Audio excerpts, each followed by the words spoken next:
Hello everyone, welcome back to our channel. Today we are starting our new journey for NCERT class 8th की जो हमारी NCERT books हैं उसका हमारा chapter number 3 आज होने वाला है और हम आपके लिए लेके आए हैं NCERT solutions with chapter explanation. तो यस, आ जाइए, जिसको भी क्वेश्चन आंसर्स में प्रॉब्लम होती है, कोई सॉल्यूशन चाहिए, वी आर है विद यू गाइस। और आज का जो हमारा चैप्टर है that will be coal and petroleum. तो स्टार्ट करते हैं हमारा चैप्टर। इन शॉर्ट से आपको सबसे पहले चैप्टर को थोड़ा समझाया जाएगा ताकि आपको पता हो what all is there in this chapter, हमें क्या पढ़ना है, क्या इसके क्वेश्चन आंसर का मतलब होगा। ठीक है, तो आपको थोड़ा सा अच्छे से चीज़ें समझ में आए, इसलिए हम आपको चैप्टर इन शॉर्ट से स्टार्ट करवा रहे हैं।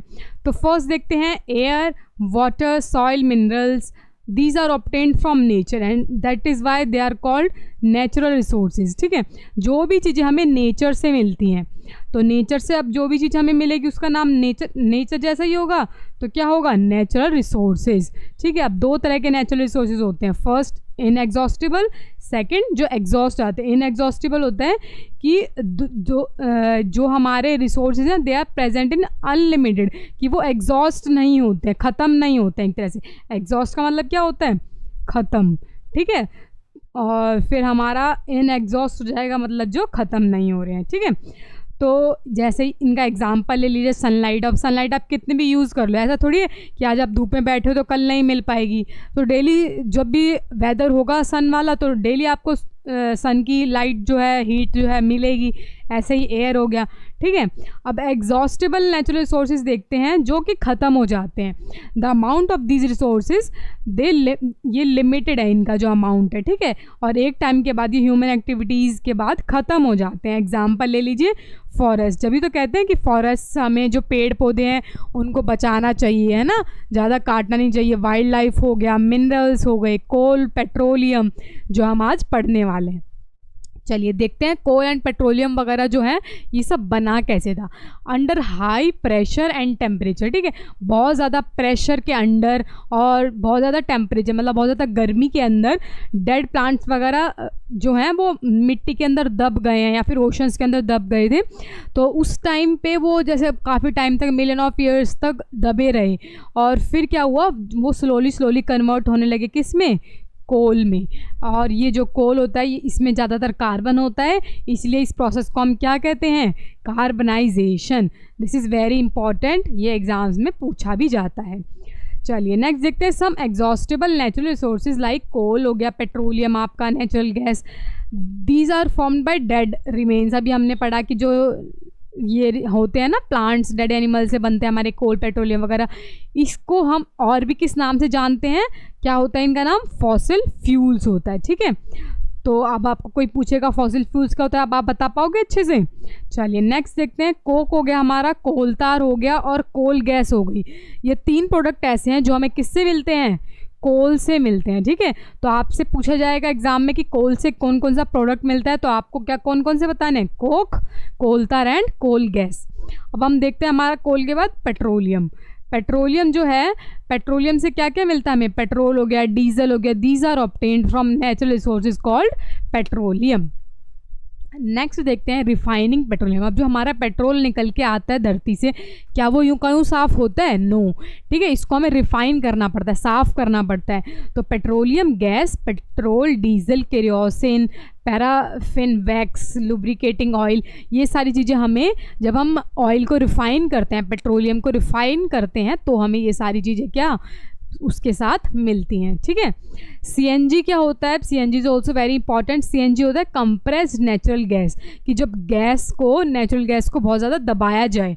ठीक है, कंप्रेस का मतलब क्या होता है, दबाना, इसको हम कहते हैं CNG. It is use in power generation, जो बिजली वगैरह जलाने के लिए, ट्रांसपोर्ट ऑफ द फ्यूल की, हमारे जितने भी व्हीकल्स हो गए उनको चलाने के लिए। And it is a cleaner fuel, साफ फ्यूल होता है ये एक तरह का, इसलिए ज़्यादातर सीएनजी को यूज़ किया जाता है। चलिए देखते हैं, this is very important table. ये आपकी बुक्स में टेबल 3.1 है जो दिस इज़ वेरी इंपॉर्टेंट। इसमें आपके यूजेस दिए गए हैं अलग अलग पेट्रोलियम प्रोडक्ट्स के, जो अभी हमने यहाँ पे रिफाइनिंग पेट्रोलियम से पढ़े हैं ना ये। तो ये इन्हीं के यूजेस दिए हुए हैं, दीज आर वेरी इंपॉर्टेंट। तो आपको देखना है सबसे पहले एलपीजी हम घर में भी यूज़ करते हैं, फ्यूल होम इंडस्ट्रीज़ वगैरह में यूज़ किया जाता है। पेट्रोल तो आप सभी को पता है, आपकी बाइकों में, ठीक है, गाड़ी में, ये सब जगह पे डलता है। इसके अलावा ड्राई क्लीनिंग में भी यूज़ होता है पेट्रोल। ओके, क्रियोसिन हो गया, ये भी स्टोव्स वगैरह में, लैम्प्स में, इनमें यूज़ किया जाता है। और जेट एयरक्राफ्ट्स में, तो जेट उड़ते हुए दिखाई देते हैं कभी कभी, तो उन जेट्स में भी क्रियोसिन यूज़ होता है। ठीक है, डीजल हो गया, डीजल हमारा, आपको याद रखना है ये पेट्रोल और क्रियोसिन, एलपीजी, सीएनजी, इन सब से थोड़ा सा अलग है। क्यों?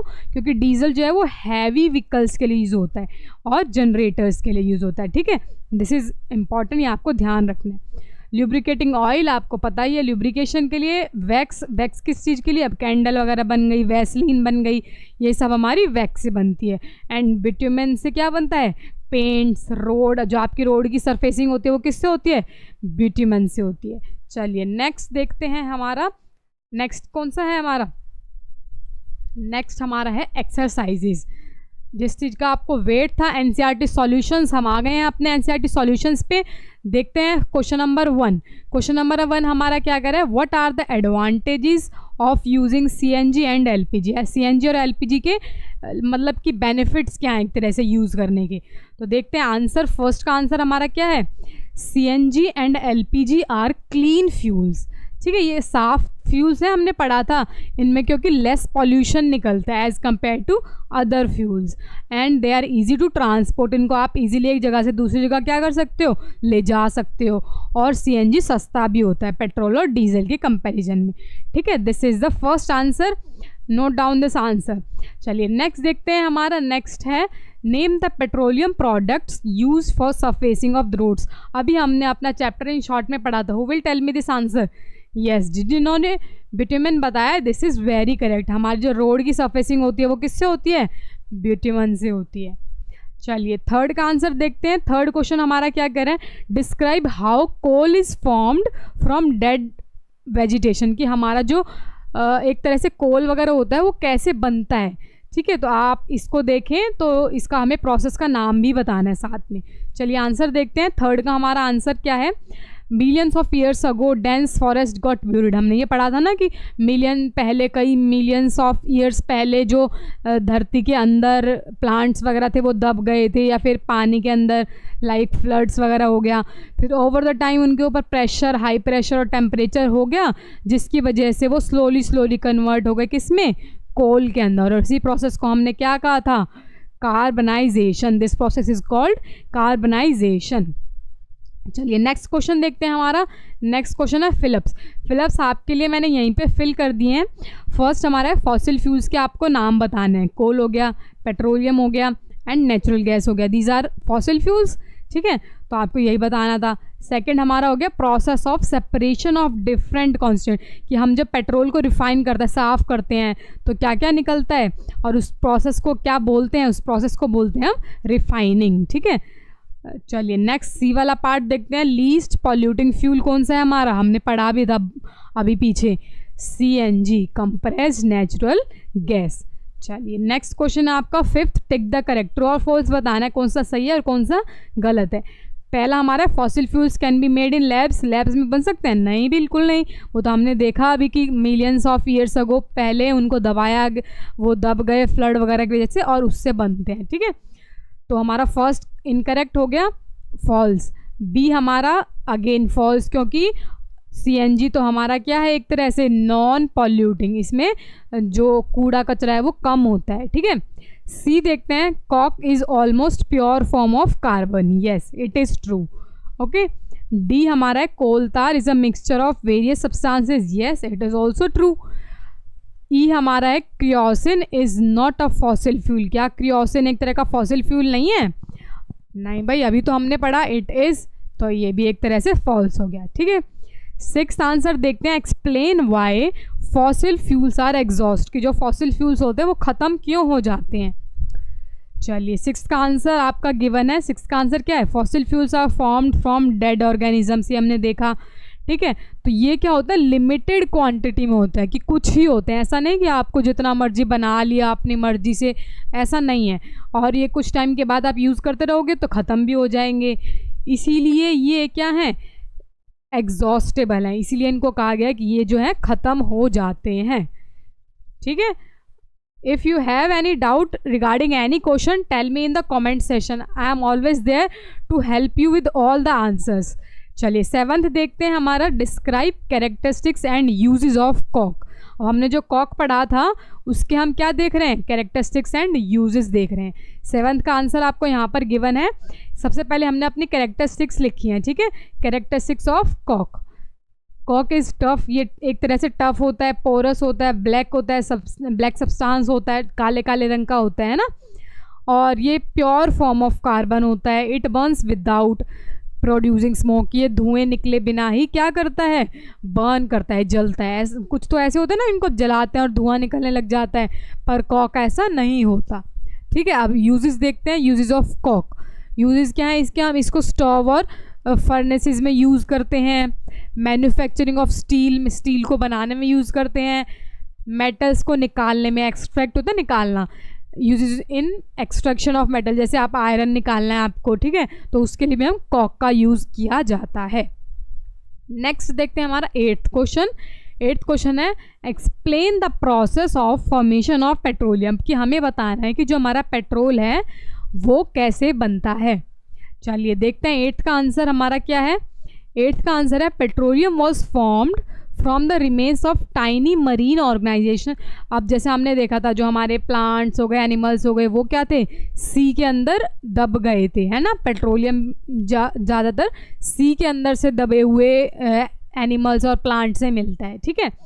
These organism died and got buried in sea millions of years ago.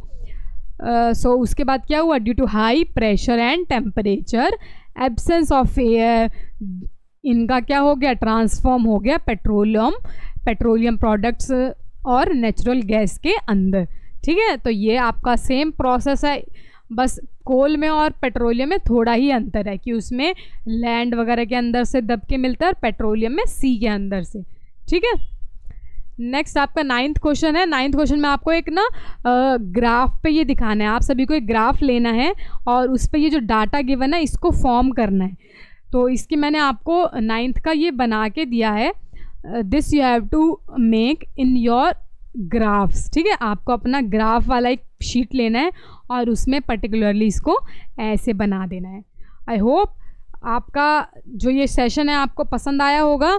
If you have any doubt then please tell me in the comment session. मिलते हैं नेक्स्ट वीडियो में, till then take care and bye bye.